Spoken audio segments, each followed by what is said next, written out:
Madam Chair. Minister, under Section 81 of the IRPA, how many warrants for arrests were issued last year, and what were the results of these warrants? Thank you, colleague, for the question.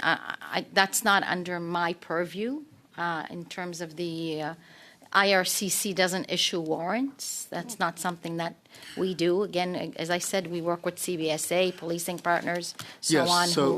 So I understand CBSA are executing it, but it's the ministry and the IRCC that determines whether this individual should be issued a warrant. And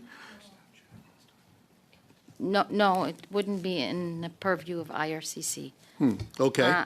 So at least then the short answer is you don't know how many there are, and it's never been reported to the government or the Canadians. It wouldn't be in the IRCC purview. If you would like CBSA to comment a bit on it, the official is here.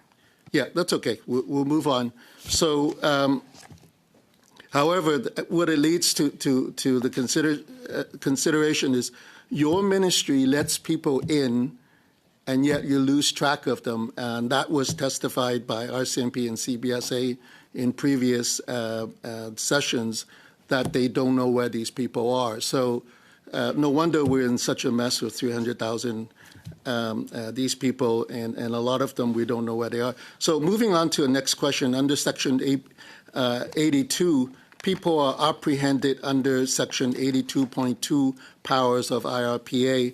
So again, last year, how many people were apprehended and how many people were released?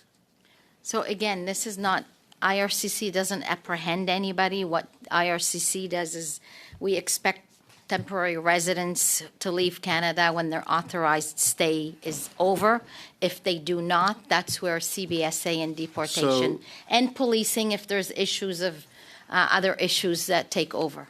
So sounds like then it's a volunteer basis then, once you inform them. So moving on, last year, how many social insurance number were dispersed under Section 90 of the IRPA? Surely that's within the purview of the ministry. Social insurance numbers? Yes.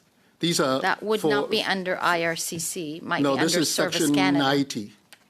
This is special, Sorry. not your regular Canadian citizens or permanent residents.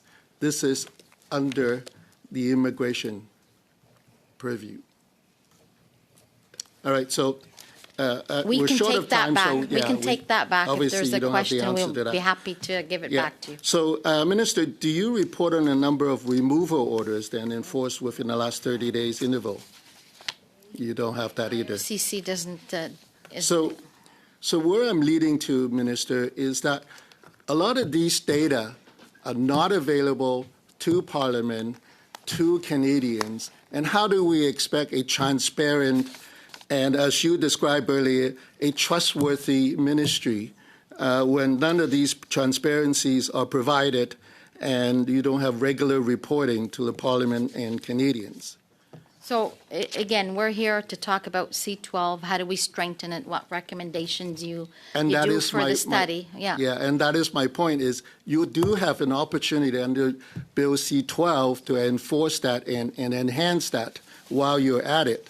So let me just move on to the last point also. To answer that, I'm told these data are available on the CBSA website that you're asking for. What data are you talking about?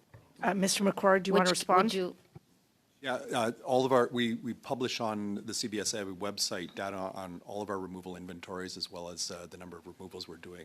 Including the warrant for arrest? We don't. Under this category? Well, you'll capture that in our wanted inventory. So okay. if you look at, you'll see there's 4 inventories that we cover, and for removals, there's where they're not actionable, not possible, wanted. So in wrapping that topic up for Canadians and for Parliament, we expect to have a more comprehensive reporting, everything relating to immigrants and refugees as the purview of the ministry, including the data provided by CBSA.